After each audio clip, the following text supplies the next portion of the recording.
Growing your side hustle into a registered business is a tricky business. It can be draining physically, mentally, and financially.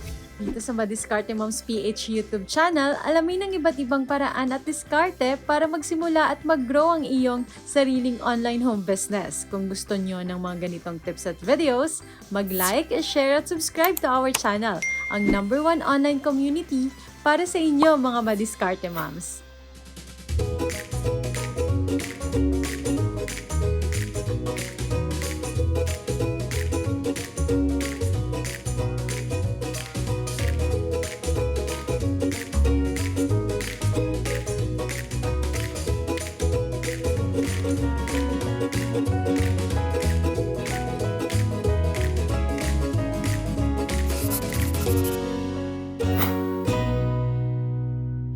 Hello Madiskarte Moms! I'm really happy to see na talagang karamihan sa inyo ay porsigido sa kanilang mga side hustle o online business, especially this time of pandemic. That's why we want to guide and help you para paluguin pa ang inyong home business para tuloy-tuloy ang pag-asenso. I am Joyce Yeo and this is HomeBiz 101. This episode is powered by PLDT HomeBiz, enabling our Madiskarte Moms with complete tools to grow your biz. With bigger and better sense of fiber plans, earn better at home with PLDT HomeBiz. Mga mommies, marami talaga ang nagtatanong sa inyo kung paano iti-turn ang inyong side hustle into a registered business. Number 1, assess your side hustle. Mga mommies, dapat by this time alam na natin na ready na ang ating side hustle para mas palaguin pa ito. Meron na ba tayong enough cash flow para mas masustain natin ang ating negosyo? At meron na ba tayong solid product and market base? Number 2, create a realistic timeline. Mga mommies, I know na marami tayong role na ginagampanan sa ating buhay, kaya dapat alam natin how to prioritize our time para sa ating negosyo at para sa ating pamilya. Dapat alam natin kung saan patungo ang ating negosyo in a year's time. Maganda rin mga mommies na makalculate natin kung kailan babalik ang ating investment so that we can make better decisions in the future. Number 3, have the right business tools you need. Since gagawin nating full-time ang ating negosyo, dapat meron na tayong plano kung paano natin i-market at ipopromote ang ating negosyo. Kailangan alamin din natin ang right market so that we can advertise our product clearly to our customers.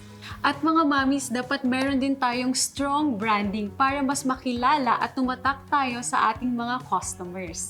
At mga mommies, para maging registered business ang inyong side hustle, ito ang mga dapat nyong gawin. Number 1, prepare and confirm your business name to DTI's website.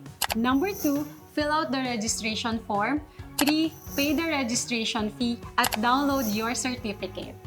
Next, kumuha ng Barangay Business Permit kung saan mag-ooperate ang inyong negosyo. And here are the requirements. 2 valid IDs.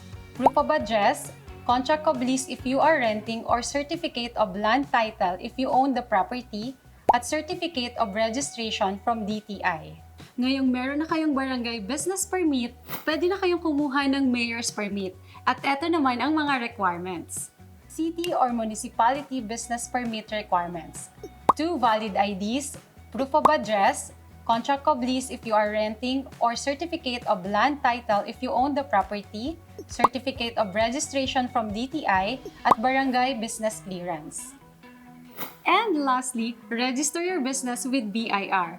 Prepare the following requirements. DTI Certificate of Registration, Barangay Business Clearance, Mayor's Permit, Certificate of Lease if the place is rented, or Certificate of Land Title if owned, Government-Issued ID. Fill out the BIR Form 1901, pay the registration fee, claim your Certificate of Registration, purchase and register your Book of Accounts, and lastly, secure your authority to print.